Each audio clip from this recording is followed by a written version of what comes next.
Bismillahirrahmanirrahim. Assalamualaikum warahmatullahi taala wabarakatuh dan salam sejahtera. Murid-murid yang cikgu kasihi, hari ini kita akan belajar sekali lagi bahasa Melayu tahun 5, tema 7, unit 20 yang bertajuk Budi Sungai, yang mana pada hari ini kita akan belajar cara untuk menyatakan idea keseluruhan syair halaman 155 bersama dengan Cikgu Zainita binti Husin. Baiklah murid-murid, objektif pembelajaran diharapkan pada akhir pengajaran nanti diharapkan agar kamu dapat menyatakan 3 daripada 4 idea daripada keseluruhan syair yang didendangkan. Kejayaan pula diharapkan agar kamu dapat melafazkan dan melagukan syair dengan irama yang sesuai, dan yang kedua dapat menyatakan idea keseluruhan syair yang didendangkan. Baiklah murid-murid, apakah itu syair? Kamu kena jelas ya. Syair ialah merupakan sejenis puisi berlagu. Syair disampaikan dalam bentuk rangkap dan tidak mempunyai pembayang maksud. Murid-murid yang cikgu kasihi, apa kata mari sama-sama kita bersyair? Jom. Bersyair dengan cikgu, boleh tak? Budi Sungai.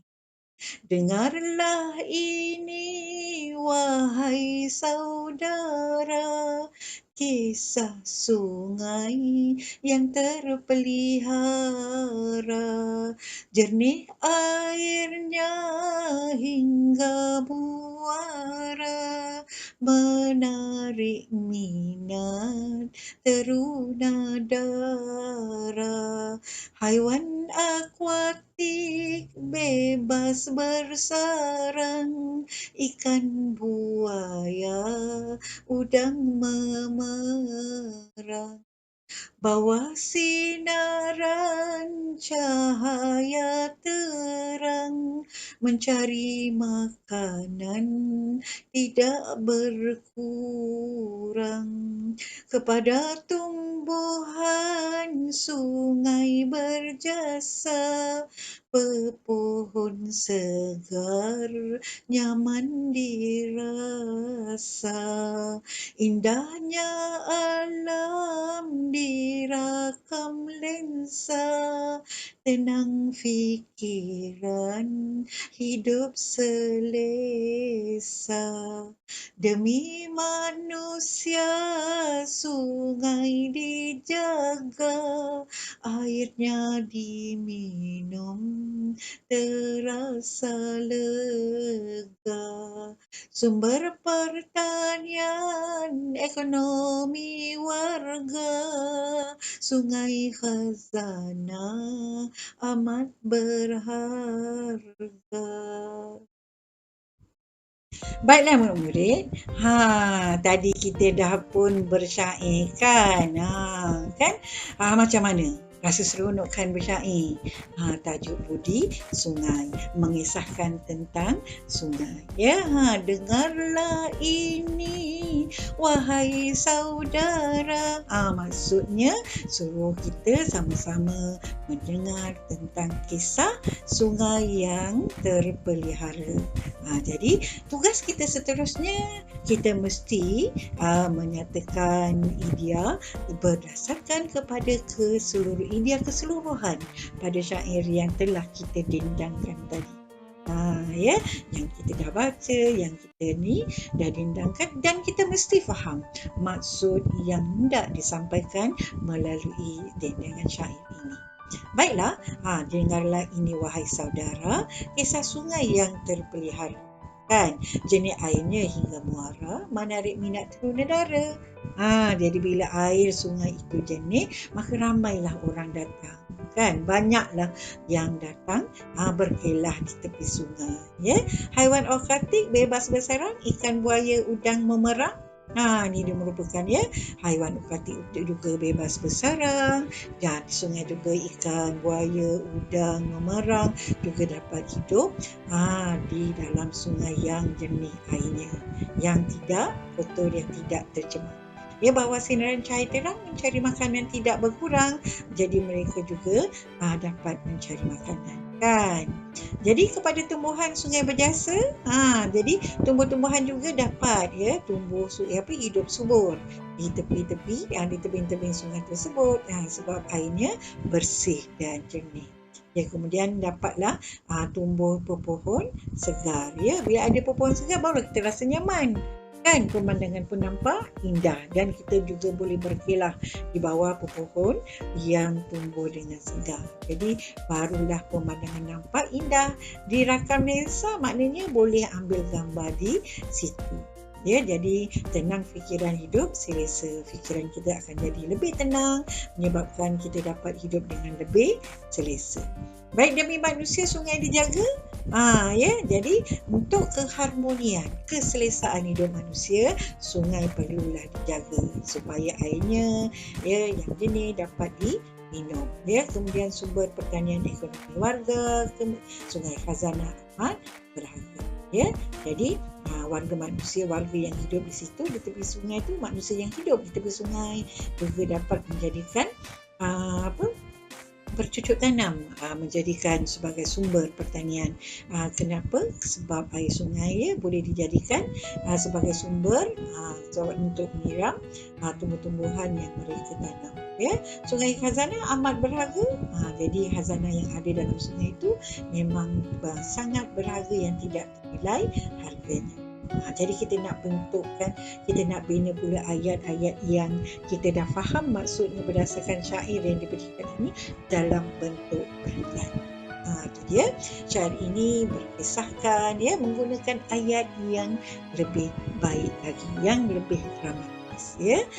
Syair ini berkisahkan tentang sungai yang terpelihara, airnya jernih hingga muara, menarik minat orang ramai. Itu peringkat pertama. Peringkat kedua, haiwan seperti ikan, buaya, udang dan memerang bebas membuat sarang dan mencari makanan di bawah pancaran cahaya matahari. Itu peringkat kedua. Baik tumbuhan yang hidup di tebing sungai sentiasa segar dan nyaman. Pengunjung dapat merakamkan keindahan alam yang boleh membawa ketenangan fikiran dan keselesaan hidup. Itu peringkat ketiga. Jadi, manusia hendaklah menjaga sungai kerana sungai merupakan sumber air minuman dan pertanian. Sungai merupakan khazanah yang tidak ternilai harganya. Ini cara kita nak menyatakan keseluruhan idea berdasarkan keseluruhan syair yang telah dipaparkan. Cikgu harap kamu semua dapat menyatakan idea dengan lebih baik lagi dan berdasarkan syair ini. Biasanya murid sangat lemah untuk menguraikan maksud syair yang diberikan. Jadi dengan cara ini, cikgu harap dapat memberi panduan kepada kamu semua untuk cara yang mudah untuk menyatakan idea agar menjawab soalan berdasarkan diksi yang diberikan. Baiklah, apa kata?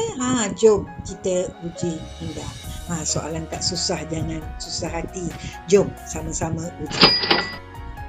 Baiklah, ini dia latihan menjawab soalan syair. Biasa kamu jumpa soalan kan dalam kertas soalan bahasa Melayu kertas 1 kan. Jadi ini cikgu pandu kamu cara hendak menjawab soalan syair. Nampak ni, negara Malaysia diberi nama, berbilang bangsa hidup bersama, perpaduan rakyat agenda utama agar keamanan berkekalan lama. Nampak? Ni dia syair. Negara Malaysia diberi nama, berbilang bangsa hidup bersama, perpaduan rakyat agenda utama agar keamanan berkekalan lama. Jadi soalannya, mengapakah kita perlu hidup bersatu padu? Biasanya soalan seperti ini, di bawahnya ada disediakan 2 markah. Apabila ada markah yang diberi sini dah disediakan 2 markah, jadi kamu kena menjawab soalan ini dengan lengkap. Jadi mengapakah kita perlu bersatu padu? Ya, betul. Ya, kita perlu bersatu padu agar dapat mengekalkan keamanan negara Malaysia. Ini keamanan berkekalan nama. Jadi berkekalan ni kita tukar mengekalkan. Kamu tidak boleh salin bulat-bulat syair yang diberikan. Bila salin bulat-bulat, kamu tidak dapat markah penuh. Kadang-kadang salah terus sebab dikira kamu menyalin bulat-bulat dari puisi, syair ke pantun ke yang diberikan. Jadi kamu kena tukar berkekalan, mengekalkan, tukar sedikit kosakata yang ada dalam puisi yang diberikan. Jadi kita perlu bersatu padu agar dapat mengekalkan keamanan negara Malaysia. Barulah dapat 2 markah. Jom kita tengok soalan yang seterusnya. Ini dia syair tentang rumah terbuka. Rumah terbuka, tamu diundang, aneka juada sedia terhidang, tosai kuih bulan dan juga rendang, rakyat seronok untuk bertandang. Tentang apa? Tentang rumah terbuka, kan? Aneka juada, macam-macam juada dihidangkan. Dia bagi contoh, tosai, kuih bulan, rendang. Tosai ni makanan apa? Makanan kaum apa? Kaum India. Kuih bulan? Betul, kaum Cina. Rendang? Kaum Melayu. Jadi rakyat seronok untuk bertandang. Jadi soalannya, apakah keseronokan menghadiri rumah terbuka? 2 markah kat situ. Jadi kena jawab dengan lengkap. Apakah keseronokan menghadiri rumah terbuka? Siapa seronoknya? Ya, pandai. Kita seronok menghadiri rumah terbuka apabila dapat merasa pelbagai juada mengikut kaum masing-masing seperti tosai, kuih bulan dan juga rendang. Jadi dapat 2 markah. Sebab kamu dapat jawab dengan lengkap.